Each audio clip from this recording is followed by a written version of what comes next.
Halo semuanya, kita pasti pernah nih ketemu dengan satu orang anak dalam suatu kelompok seperti taman kanak-kanak atau sekolah dasar, di mana satu anak ini lebih cenderung pendiam dan mengasingkan diri ketimbang dengan bermain dengan anak-anak yang lain. Padahal pada usia tersebut, anak itu sedang aktif-aktifnya bermain.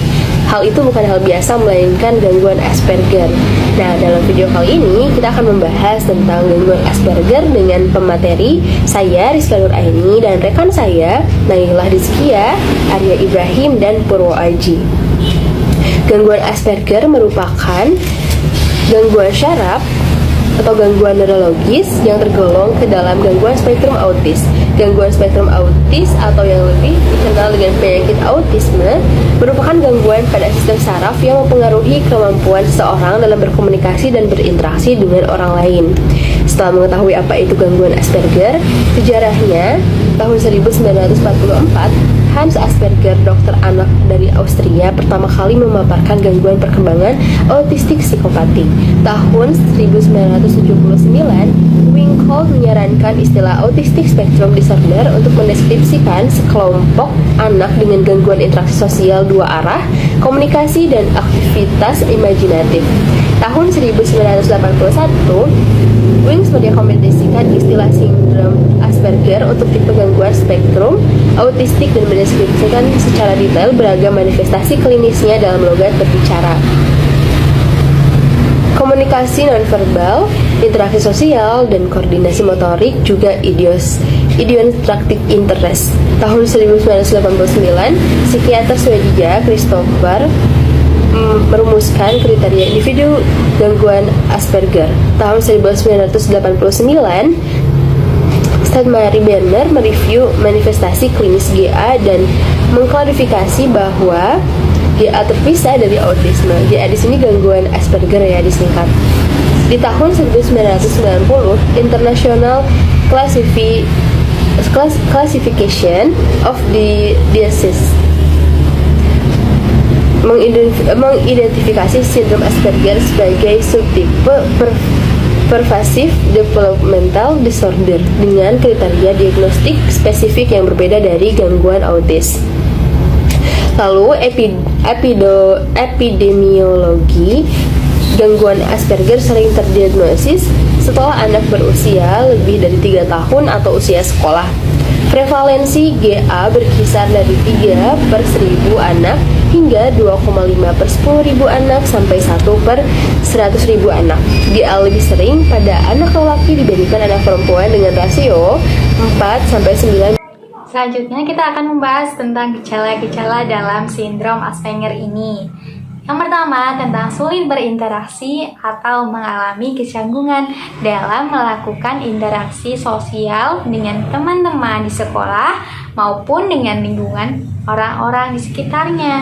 Dan berdasarkan cerita pengalaman dari Rizka, itu juga bisa mengalami sulit untuk melakukan kontak mata dengan lawan bicaranya. Yang kedua, tidak bisa mengekspresikan diri, baik itu wajah atau gerakan-gerakan tubuh, di mana penyidap tidak bisa tersenyum atas bahagia, menangis atas sedihnya, meluapkan amarah atas rasa kesalnya, dan yang lainnya. Yang ketiga, gangguan motorik. Beberapa anak dengan sindrom Asperger mengalami keterlambatan perkembangan dan keterampilan motorik halus serta kasar. Anak yang mengalami keterlambatan motorik halus bisa kesulitan memegang pensil atau benda lainnya dengan benar. Sedangkan keterampilan motorik kasar terlambat bisa membuat anak kesulitan bermain lempar, tangkap bola, atau mengayunkan sesuatu. Karakteristik gejala sindrom Asperger terkait perkembangan motorik ini bisa sangat beragam tergantung kasusnya. Kasus yang dialami oleh Ananda Sukarlan itu mengalami gangguan motorik, sulit berbicara atau terlambat berbicara. Yang keempat, mempunyai bakat intelektual atau artistik tertentu. Banyak di antara pengidap sindrom Asperger yang punya kelebihan memiliki bakat intelektual atau artistik tertentu.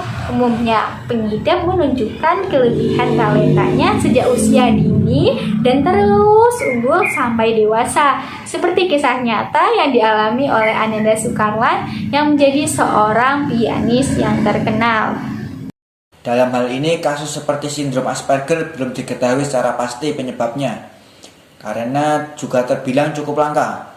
Di Indonesia sendiri ada sekitar kurang dari 150.000 kasus per tahun, dan jarang ada peneliti yang melakukan penelitian tersebut. Tetapi dari beberapa kasus yang ada, para ahli percaya bahwa ada beberapa faktor penyebab seperti faktor genetik, turun-temurun, karena banyak pasien yang setelah dirawat lalu dilakukan penelusuran, ada riwayat keluarga yang memiliki sindrom Asperger atau bentuk lain dari ASD. Namun para ilmuwan belum bisa mengidentifikasi gen khusus yang berperan penting pada kondisi tersebut. Lalu terjadinya infeksi pada kehamilan. Ketika kehamilan terinfeksi, maka akan terpapar agen atau faktor yang menyebabkan perubahan pada bentuk janin. Anak-anak dengan sindrom Asperger memiliki otak dengan perbedaan fungsional dan struktural pada daerah tertentu.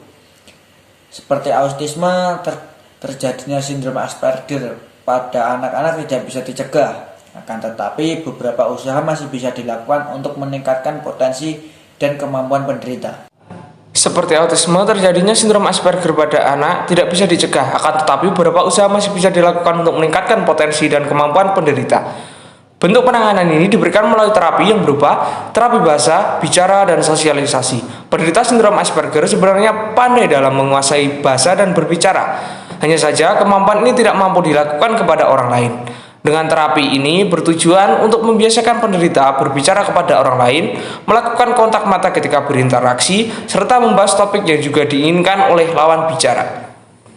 Kemudian, terapi fisik atau fisioterapi bertujuan melatih kekuatan anggota-anggota tubuh. Sejumlah latihan rutin yang bisa diterapkan ialah lari, melompat, naik turun tangga, atau bersepeda.